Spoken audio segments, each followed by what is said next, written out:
2021 was a magical year for both of Toei's big tokusatsu properties, as it marked the 50th anniversary of the Kamen Rider franchise and the 45th season of the Super Sentai series. While both had plenty of individual celebrations, I think one of the most exciting events occurred when the two of them joined forces. Saber plus Zenkaiger Super Hero Senki marked the revival of the superhero Tyson format after half a decade of absence, featuring tons of returning characters, big crossover battles, brand new cameos, and the combination of two of my favorite shows. If you didn't know, I absolutely love Kamen Rider Saber and Kikai Sentai Zenkaiger. I've made a bunch of videos on each series, including full season reviews, which I'll link a few of in the description in case you're interested and want to get some backstory on my thoughts. So getting to see them all merge worlds has made this one of my most anticipated tokusatsu movies ever, and today, after finally watching the movie, I'm here to give all of my thoughts on it. Make sure you let me know what you thought of the movie down in the comment section if you've already seen it, and also make sure you go check out the other Superhero Senki video I've uploaded. Literally, it's a bit different, but it is a Superhero Senki video.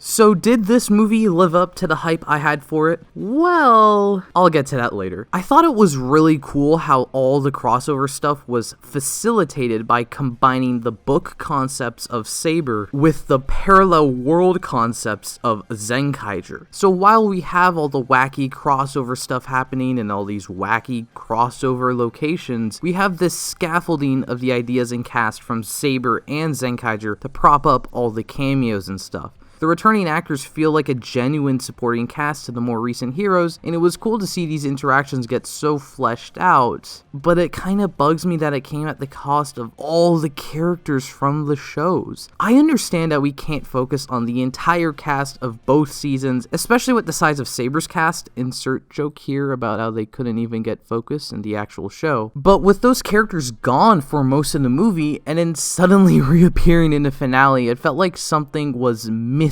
Like, it's never acknowledged at all where Majin, Kento, Yuri, and the other Zenkaigers are whisked off to and how they return, and as a big fan of Majin, hi Majin, I would have liked to know what her little adventure was all about. I would have liked to see more of the Saber cast interact with past Riders and Rangers. It could have fit perfectly when the main two storylines coalesce towards the halfway point of the film. Majin and the others could return, and then we have a quick little flashback as they all explain what happened to them, how they got back, what they did, and then that's it. That's all we need, and at least it feels like we got more of those characters in the movie that is technically starring them. It's the same reason the Avengers Infinity War segment bothers me a bit.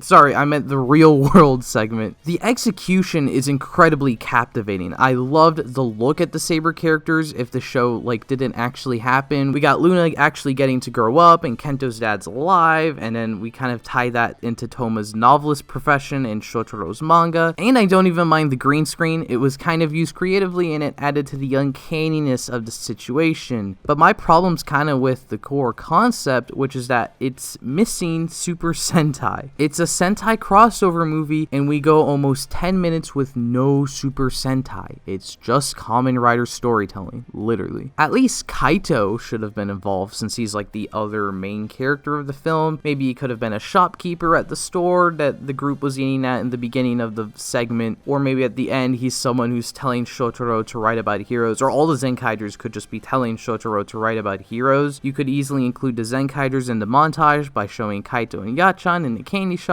and the Kikinoids are still at Kikatopia as well. Speaking of disappointing, okay, look, I love the look of the Superhero Senki form. It's another glorious addition to the already outstanding line of suits from Kamen Rider Saber. I love that Majin is part of the henshin sequence as well, but after it henshins, it just does a move with the sword, then a slash finisher, and then that's it. It's gone. It was on screen longer during its transformation sequence, and then it doesn't even get a proper proper fight scene. It's an incredibly huge letdown, to be honest. I would have liked to see it appear maybe a bit earlier, so we could at least get a bit of action before we never get to see it again, because they're gonna take the Tokambu suit again, most likely, and reuse it for something else. Also, I feel like Shotaro and Asmodeus are like really out of nowhere or completely unexplained. Sophia just briefly tells us that Asmodeus was the guard of the Agastya base and just happens to be evil now. I can kind of get past like a brand new base existing just for this movie, but like there's just this half-assed explanation for the villain. Like it sounds like he was part of the Sword of Logos and then he suddenly turned rogue despite never giving off the vibe he was part of the Sword of Logos. And then Ishinomori Shotaro just briefly travels years into the future into stories based off of his original drawings, and then once he's done he can just go back in time to where he came from. And Asmodeus just randomly knows like who he is, why he's here. I mean, we don't know why he's here. Maybe he doesn't know either. It's kind of annoying. There's a few issues I have with the movie. I've been pretty negative on it up to this point, but to answer my earlier question, I really do think it lived up to the hype I had for it. I still really love this movie. On the topic of Ishinomori, no matter what, I think it's an incredible idea to celebrate the anniversaries for two of his most famous creations by involving him as an actual character that interacts with their legacies. Saber and Zenkaiger already had fourth wall break aspects within their shows, so including the real world person that inspired them so many years ago fits right in and gives this movie something special that not many other crossovers can say they have. The tribute to the man that started it all is really touching, especially at the end when he's reunited with the other man that started it all, Takeshi Hongo. My enjoyment of the film also might be borrowed trust from the crossover specials that lead into this, because I love those two episodes. They're a ton of fun, and the Zenkaiger one is especially great for fan service reasons. Hi Majin, hi Suegra. I guess that's why the other characters don't get too much focus, since those two episodes kind of focused on them more. Meanwhile, the movie focuses more on the anniversary cameos, which, as I mentioned earlier, were really cool. I've actually seen like almost all the shows these returning actors were from. Haven't seen Deca Ranger yet. So the nostalgia factor of getting to see familiar faces actually worked for me.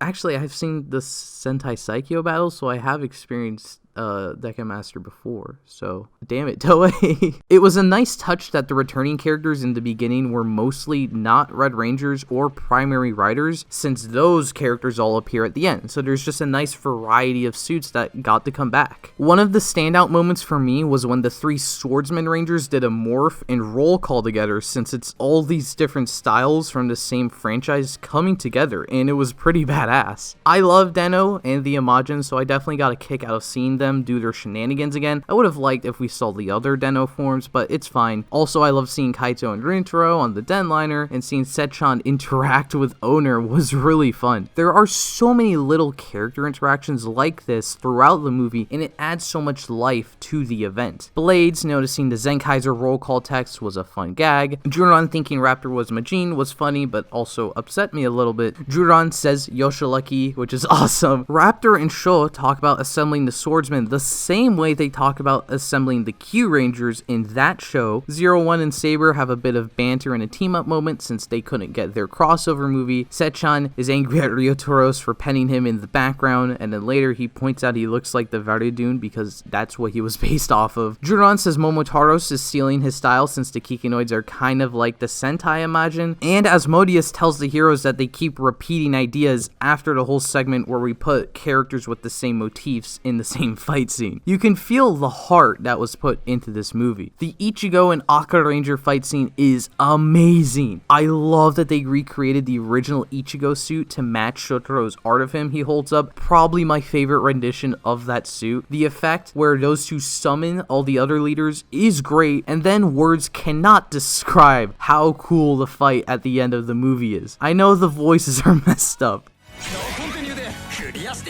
But if we ignore that and just look at the pretty visuals, it's really pretty visuals. The effect of all the season titles on the screen, or the Seiken symbols for the Saber Riders, gives this really unique vibe to the entire sequence and really helps sell the scale of the whole fight. And I really liked how the characters were grouped together by the motifs they share. The Revice cameo in the middle of all that is fine. It's a Revice cameo. It was probably really cool to see at the time it was in theaters, but as of now it's like, oh, I just watched those two get their final form. And then it's all topped off with like every single Sentai Robo ever fighting alongside every single rider kick ever in another absolutely stunning scene. That sums up the finale pretty well. It's just stunning. Majin's also pretty stunning, and despite her little appearances in the film, just getting to see her again made me really enjoy like a lot of little moments in the film. She's the first Kikinoid mentioned in the Zenkaiger book, which gets a big thumbs up for me. Juron refers to her as a cute pink Kikinoid, which is very accurate. She does a cute little salute at one point in the flashback. She actually warns about the books because she is the greatest fortune teller of all time. The Nunu slingshot attack is so cute, but it's also super cool that she does it with Kamen Rider Ghost because she loves ghosts. I should probably watch Ghost now. And I wish I was Golden Megan. My favorite non-Majin thing about this movie, though, because that's obviously my favorite part of the film, has to be how the Kamen Rider Saber cast finally gets to do a roll call. If you didn't know, I absolutely love roll calls in Super Sentai. The concept of the team announcing themselves with unique poses and effects before they go off to save the day is super awesome to me. Everyone always made jokes that Saber was like secretly a Sentai. I made the jokes too, but as the show went on and we learned more about the history of all the Seiken, I was kind of hoping that it would take a cue from Sentai and do something like a roll call when all the riders united at some point. Even if we're missing Caliber, getting to see this dream fully realized in the Sentai crossover movie genuinely brought a tear to my eye. It incorporates the swordsman titles they used in the show, the elements of their swords, the logos of their swords, the names of the swords. In some cases, it's the first time we've actually heard those sound effects play. It uses the same style as all the green screen footage from the actual show, so it fits right in with the Saber aesthetic. It's so perfect. I love it. I've watched that clip like so many times. It is incredible, and combining it with the normal Zenkaiger roll call, which is just my favorite roll call in Super Sentai, it is amazing. I love it. Just like the rest of this film, I've got a few issues and nitpicks with it, but overall Hero Senki is an incredible crossover film that I had a total blast watching. I'm really happy that the Tyson film format got to come back for one last hurrah, and it just so happened to be with two shows that really mean a lot to me. Remember to let me know what you thought of the Hero Senki movie down in the comment section. Check out that other Hero Senki video, and check out my other previous reviews on Kamen Rider and Super Sentai stuff, and I hope to see you next time.